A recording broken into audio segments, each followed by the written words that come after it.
Today on Inside Drag Racing, traction is great in Reynolds as the NMRA Mustangs take to the quarter mile. We'll also bring you highlights of a wild and woody kind from the NMCA in the historic Beach Bend Raceway, but look out, it's on the edge. IDR coming up next.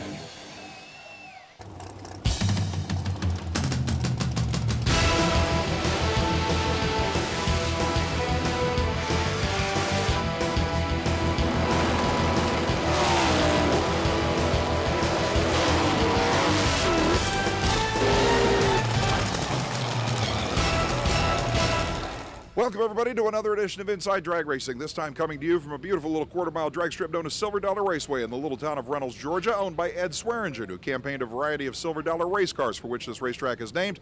And this is the second event of the 2007 NMRA Ford Drag Racing Tour, the 7th annual NMRA Bassani Exhaust Ford Nationals. Now, what do you get when you take an already hard-hooking quarter-mile drag strip and include overcast skies and cooler than normal temperatures? You get a completely rewritten record book. From the Diablo Sport Pro 5.0 division all the way down to K&N Filters factory stock, we have seen unbelievable elapsed times and speeds in virtually every category, and it doesn't seem to be slowing down any as eliminations progress. As a matter of fact, in the Diablo Sport Pro 5.0 division, we've already seen world champion Mike Hoff in his 814 cubic inch Mustang run 6.56 and 6.58 seconds so far in eliminations. And in the final round, he'll be taking on Tony Bischoff with his 5-event winning nitrous-injected Mercury Cougar.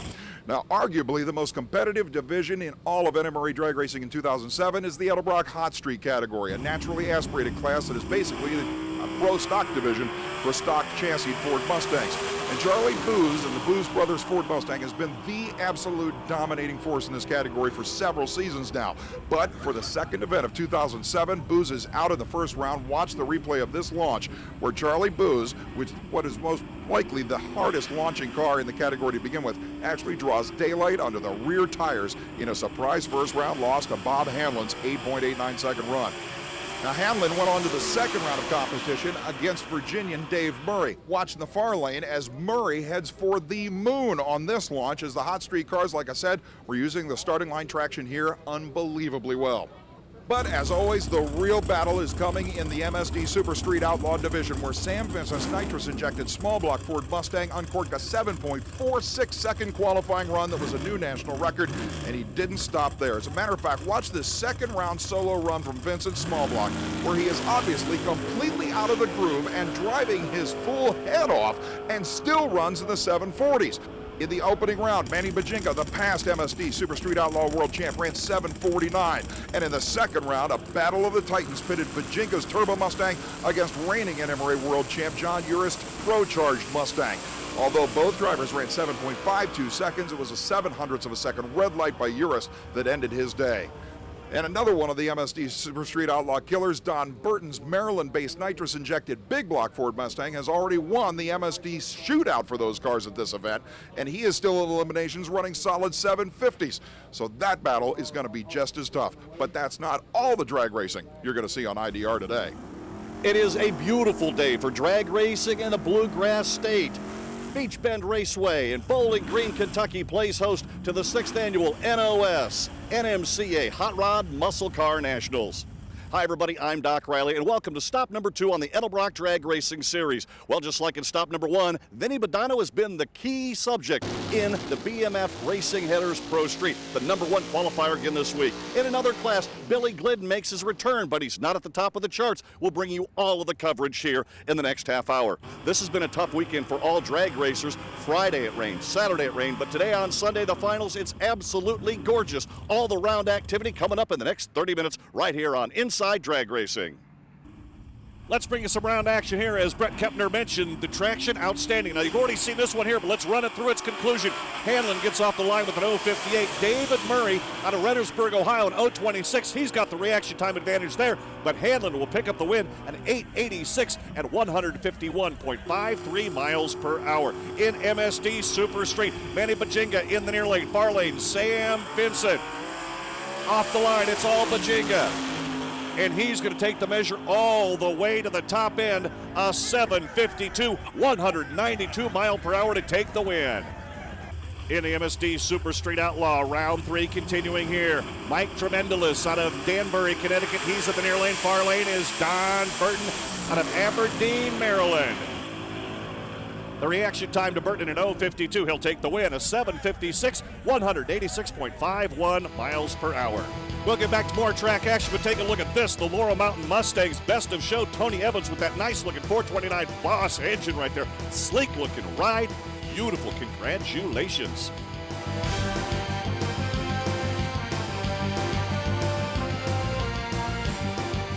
Inside Drag Racing is brought to you by Summit Racing Equipment, the World Speed Shop. By ARP, the world leader in racing faster technology. By Duplicolor, the leader in automotive paints, primers, and coatings. Yes, you can with Duplicolor. And by the O'Reilly Auto Parts Masters Auto Expo, July 6th and 7th, Radford, Virginia.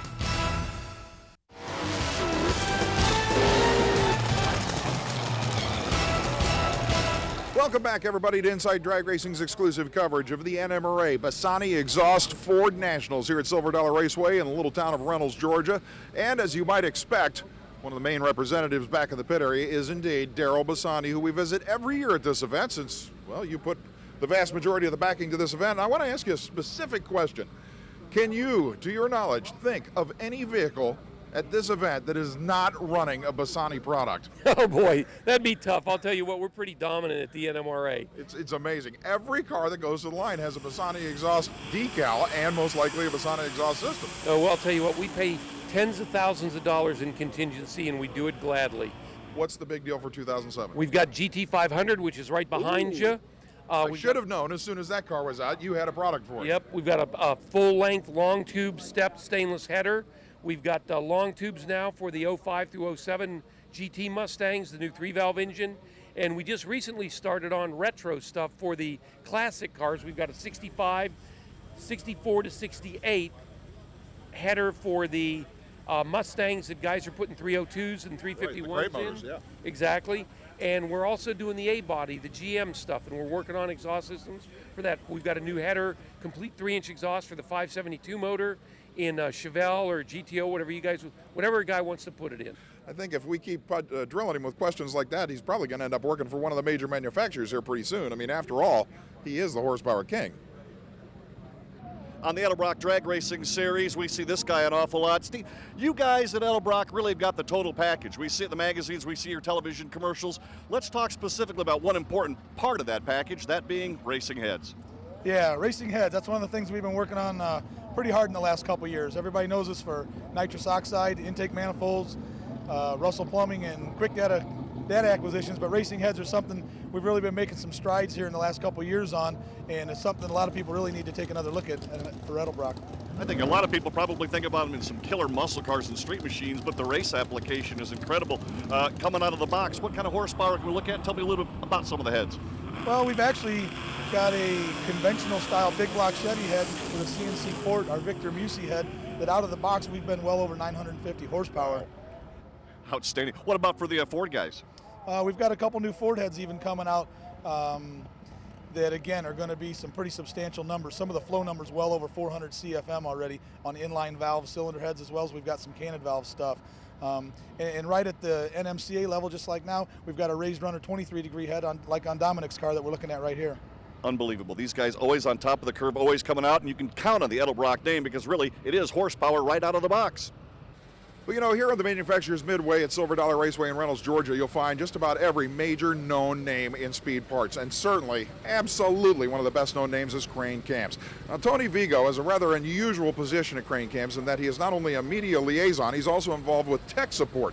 So I guess the first thing I want to ask, Tony, is what's the most common question you get from tech support? What do people call you up and say, Tony, I need help?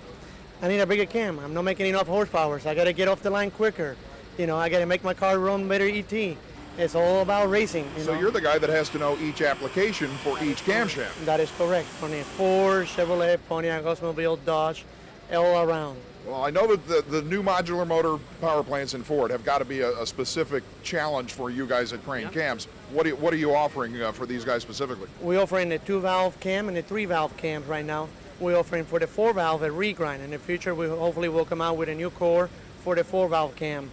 And right now, we're pushing real good the 3-valve and the 2-valve, and we have noticed a big increase in horsepower. Well, there's so many people who still run this product. I mean, after literally a half a century of Crane Cam's involvement.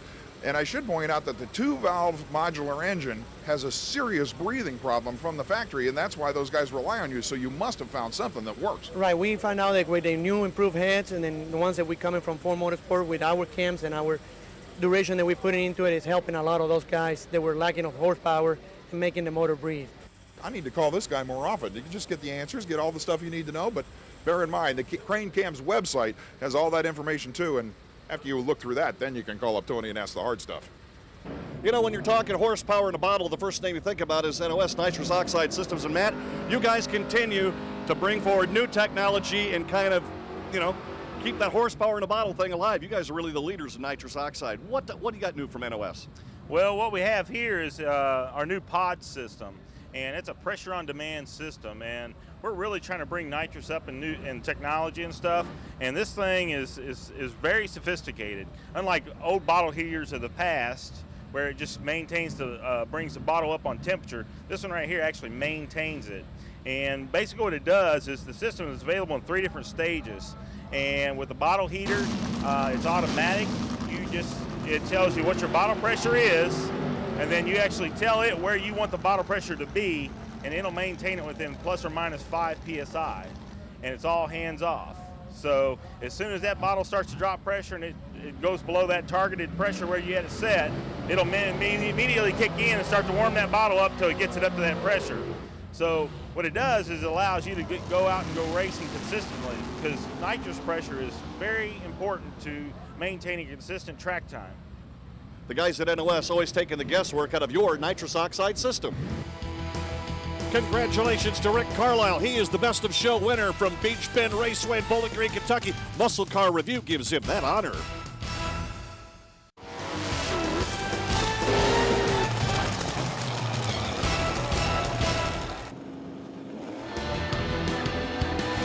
The NHRA Sportsman Spotlight with Bob Fry, featuring a closer look at NHRA sportsman drag racers and their racing activities at different drag strips across the nation. Brought to you by Duplicolor, the leader in automotive paints, primers, and coatings.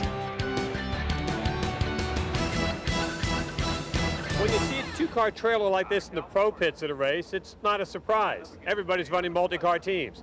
It is a little more of a shock in the sportsman class, but the guys at Mountain View Tire put together one of the most awesome pair of race cars ever seen on the sportsman trail. Got an A-altered and an A-altered automatic. David Beckley drives the A-altered automatic car, and first of all, David, congratulations on yesterday. Tell us about that monster run, 6:59. Well, we've been struggling. We got a new transmission now with a 3-speed, and Sonny found a little more horsepower, and we've been testing a little bit this spring, and we just went out and just put it to the woods, and I didn't think it was going to go that fast, and when they came over the radio how fast it went, I was real excited in the car and even couldn't get my helmet off in time. It was exciting to go that fast. It didn't seem that fast. First of all, tell us now about this race car. It's a marvelous piece of engineering. Yeah, it's a Jerry Haas built Corvette.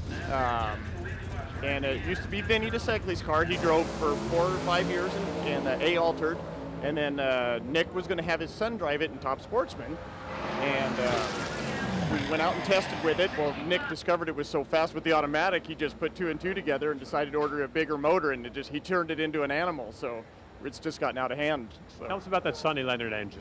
Sonny, he designed that engine himself. It's a good motor. This one, the automatic car, 698 cubic inches. Makes 1,700 horsepower, so it's an animal, brute horsepower. It's real nice to drive. And how quick do you think it can go? Well, last night the session got real good, and we went on the first one we went 6:59 and went 1 flat 60 foot. Well, last night we went 9:95, but I shut it off. It probably would have went 6:57, 6:56. That's a spectacular run. Nick Mitzotes and the guys at Mountain View Tire have also been running their A-altered car for a while. And you heard him mention Vinny DeSigley. Well, Vinny's the guy that drives a spectacular A-altered car, and it is the record setter in the class. It's an unbelievable automobile. But because the track got a little tough, they spun the tires and did not qualify. And going back and checking the records, this race car, it's the first time in almost 100 racers they did not make the field. It's a marvelous piece of equipment, but they're not going to be racing today. But Vinny, well, he's going to hang it all day long, just meeting the stars and the fans and giving out those autographs. The ARP Quarter Mile Quiz with Butch McCall offers you a chance to win a Quarter Mile Quiz sweatshirt while testing your knowledge of drag racing. Brought to you by ARP, the world leader in racing fastener technology. Quarter Mile Quiz. Well, on this week's ARP Quarter Mile Quiz, let's just get right to the question and to the man that the question was written for. Hey, you remember last year I told you that the people were watching you real close and you said way too close? I sure do. Okay, well, you haven't seen anything yet. Mike Beck of South River, New Jersey wrote in and has this question. He says that he's watched you on the in-car cams and he knows that you stay in first gear quite a bit longer than you do second or third. What gives? In fact, you're in second gear for just a short period of time, and third even barely as long as you're in second. He wants to know, you go to fourth? Well, he understands that you're there for quite a while. But what is the reason that you stay in first gear so long? I said it before, I got to say it again. Maybe I need to think twice about this in-car camera. You guys are really sharp. I got to give you credit. Hey, that's what it's for, I guess, for entertainment for the fans, and you guys are watching close. I'm proud of you. I got to be honest. The reason it's in low gear longer, these cars generally leave the starting line at 6,000 RPM, 6,000, 6,500 RPM. We'll run it up to 10,000 RPM before we ship. From there on out, the motor doesn't drop below 8,000. So you're talking from 6,000 to 10,000 in low gear, 8,000 to 10,000 in the rest of the gear. So it's going to be about half the amount of time. Well, could they actually tell what kind of gear you're running from how long you're in first? I hope not. Well, so you don't want to give me the ratio of the? No, I didn't think so. No. Hey, Mike, what a question and what a sweatshirt we have on the way for you. Inside Drag Racing is brought to you by Edelbrock, the most respected name in performance. By Bassani, power you can feel. And by United Specialties, home of the Trendsetter. The Performance Tip, professional tips on the latest performance technology available with NHRA Pro Stock champion Greg Anderson. Items featured on the Performance Tip are available from Summit Racing Equipment, the world speed shop. For today's Summit Racing Equipment Performance Tip, we're going to talk a little bit about roller lifters. Now, in roller lifters, something I know a whole lot about, if we ever should have a failure with a roller lifter, it always seems to center around the little roller bearings around the wheel.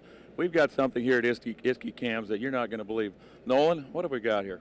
Well, after years and years of people reporting failures with the needle roller lifters, we've come out with something revolutionary, and it's this bushing roller lifter. So we've completely eliminated the needles. Now, you being in pro stock, you know the failure is always with the needle roller bearings. What happens is we've done a lot of testing and studying in our lab, and this actually oscillates, so it gets egg-shaped, and the lifters bunch up, the pins bunch up and stack up against each other, and that causes a break in the outer race. So by going to this, about a 350% increase in load capacity, don't get the oscillations. So what happens is not only does it last longer, but it allows the roller to follow the cam profile. So you don't get the lofting or the bouncing. And once the lifter actually follows the cam profile that's designed, you don't get any oscillations, you don't get any vibrations up through the lifter, up through the push rod, to the valve springs. As we know, on the top end, the valve spring is the killer. For more information on these great Iski products, we'll display the Iski website at the end of the show, or you can go to your Summit Racing catalog. Rain didn't stay away. The finals at Silver Dollar Raceway rained out. The Mustang boys will get ready to play a little bit later on. But let's head to Beach Bend Raceway, Bowling Green, Kentucky, and let's get to the finals now. In BF Goodrich, Tires Mean Street, Jeff Swanson in the far lane, Gary Duncan in the near lane. Duncan with great reaction time at 0:44, going to thunder down to the top end of the track. He will take the win there. 10:24 with the 9. 130.64 miles per hour. In the Hamburgers Nostalgia Superstock in the near lane, it is Dennis Carell, far lane, Robert Akins out of Louisville, Kentucky in that 65 Corvette. Can he catch him in the top end? The win goes to Akers, 11:02, 121.46 miles per hour. In the Comcams Pro Stock Final, it is in the near lane, Bruce kept far lane, Bruce Michael in the 02 Trans Am. Michael off the line with an 0:28 reaction time. This one going to be close at the top end. Your number one qualifier prevails at 872 at 158.97 miles per hour. Bruce Michael takes the win. Next up, Vortec Extreme Street. This final, a good one here. Kind of qualifying through the middle of the field. Denny Shemwell out of Elkin, Kentucky, the 01 Mustang up against Bob Kurgan's 86 Camaro. The win here goes to Shemwell. 8:14, 172 and some change in that mile per hour. Next up, the GM Performance Parts Nostalgia Pro Stock Final in the near lane. Jeff Coletta, this guy in the number one qualifier, number one throughout the entire season. Far lane, John Schroeder, the 02 Camaro. Schroeder with the 006 reaction time to take the win there in the GM Performance Parts Nostalgia Pro Street. Nitto Tires Super Street, number one qualifier, not in the finals. Number two qualifier, he's in the near lane. Jim Blair in the far lane. That's Gary Rohr out of Lawrenceburg, Indiana, in the 95 Mustang. A very tough race right off the bat, but this one Blair celebrates all alone when he takes the win. In the Carcraft Street Race, this one the most unusual. They've got to take a 30-mile trip around the environs and to come back here, put it on the strip and get ready to rock and roll. In the near lane, Brad Shearer, he breaks right off the line. This one, Michael Frentina in the 89 Camaro. He goes 125 reaction time, 9:07 with the 5 to take the win in the Carcraft Street Race final. In the OPG Nostalgia Muscle Car, take a look at this. A 70 Cuda in the near lane, Larry Fleming. Jeremy Mattingly out of Buffalo, Kentucky in the 72 Nova. He's in the far lane. The number 5 qualifier, Fleming, has the advantage at the top end, but this one will go to Jeremy Mattingly at 11:04, 122.28 miles per hour. And the Big Daddy race right here, the number one qualifier, low ET, top speed, you name it, Vinny Badano. He's in the near lane. The far lane, Randall Hayes of the 41 Willis. Badano's going to have this one all out, 651. 218.12 miles per hour. Badano continues his march as he takes yet another win on the NMCA Tour. And congratulations to Larry Geddes. He won the Super Chips Open Comp Division race, and the Eden Posse Late Model EFI goes to Doug Winters in his 99 Camaro. Next week on the program, all the highlights from the SEMA show in Las Vegas. I'm Doc Riley for Brett Kepner. Thanks for joining us here on Inside Drag Racing. Next week, SEMA action. Until then, have yourself a great week. Thanks for watching. IDR is produced by Masters Entertainment in association with the Outdoor Channel.